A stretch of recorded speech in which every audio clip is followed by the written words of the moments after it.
Hello everyone, আসসালামু আলাইকুম। আজকের পর্বে তৈরি করে দেখাচ্ছি লাউ পাতা দিয়ে পাঁচমিশালি ছোট মাছের পাতুরি।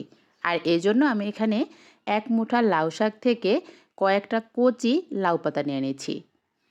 যে কয়টা প্রয়োজন সেই কয়টা কচি লাউ পাতা নিয়ে এখন এই পাতাগুলোকে ভালো করে ধুয়ে পরিষ্কার করে নিচ্ছি। লাউ পাতার মাঝখানে যে শিরাটা থাকে সেই শিরায় কিন্তু এইভাবে পরিষ্কার করে নিতে হয়। সবগুলো পাতা আমি একই রকমভাবে এই শিরাগুলো উঠিয়ে নিলাম। নিয়ে এখন এই পাতাগুলো আবারও ভালো করে ধুয়ে পরিষ্কার করে নিব।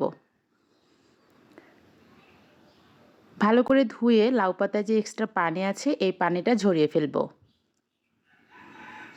এরপরে চলে যাচ্ছি মেইন প্রসেসে।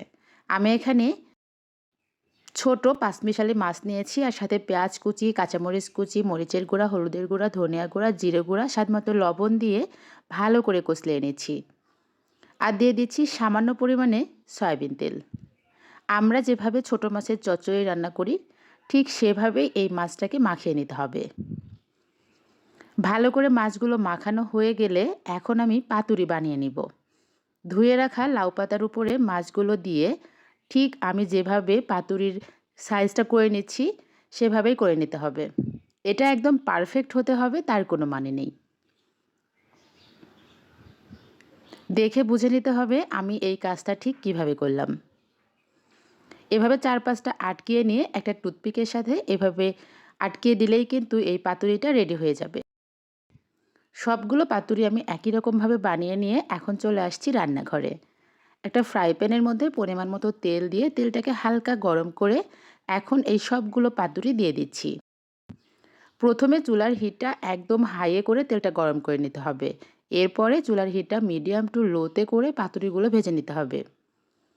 খেয়াল রাখবেন চুলার হিটটা যেন হাইয়ে না থাকে, তাহলে কিন্তু খুব তাড়াতাড়ি পাতাটা পুড়ে যাবে কিন্তু ভেতরে কুক হবে না। তাই একটু ধৈর্য সহকারে সময় নিয়ে আস্তে ধীরে পাতুরিগুলো ভেজে নিতে হবে।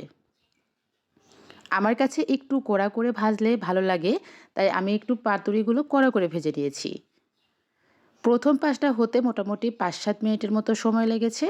পরবর্তী পাঁচটা আমি উল্টিয়ে দিয়ে আবারও ঢাকনা দিয়ে ঢেকে আরও 5 মিনিটের মতো ভেজে নিলাম। পাঁচমিশালি মাছ দিয়ে লাউ পাতার পাতুরি কিন্তু একদম রেডি হয়ে গিয়েছে। এটা গরম গরম ভাতের সাথে খেতে এত বেশি মজার হয়, অবশ্যই বাসায় একবার তৈরি করবেন। আর দেখে নিশ্চয়ই বুঝতে পেরেছেন এটা বানানোটা কতটা ইজি।